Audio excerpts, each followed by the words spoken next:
would be most helpful is I'm going to ask Ken Zadarin to be able to join at the table.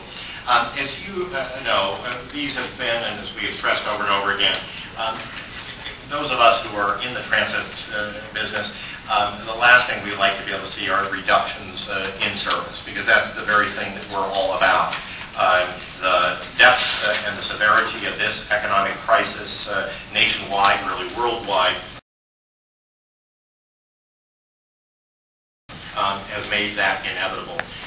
We have across the whole of TriMet imposed a now 9% reduction in all expenditure categories.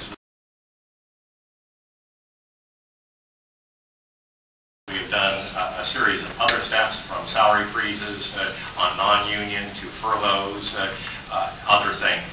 However, we are still faced with, obviously, most of our budget is on the actual direct service, that is operators, mechanics, those who are actually directly supervising those activities, which are the direct service. We have been able to utilize, as you heard earlier this morning, a certain small category of federal stimulus dollars to offset not that 9% on the service side, but to be able to protect that really at about 1/2 of that. That is about a 4.5% overall reduction. We're still having to wrestle with exactly how to be able to meet some of those last steps, which we will be addressing in the sign-up that controls our service in December. However, having said that, we did look very, very hard at how to be able to allocate that half level of service cuts that we found necessary to be able to balance the budget.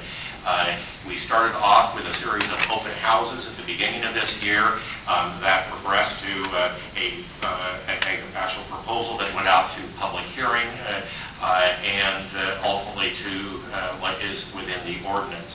But each step of the way, I want to be able to stress that what we heard from our riders that said, can't you find a different way, or can we in fact address this in a different fashion? And we took into account, made major modifications from both what went out to public open houses, then after public hearings, likewise made modifications. What I asked Ken Zadarin to do is to be able to walk us really through what is before you and some of the changes that were made as a result of those comments throughout this process.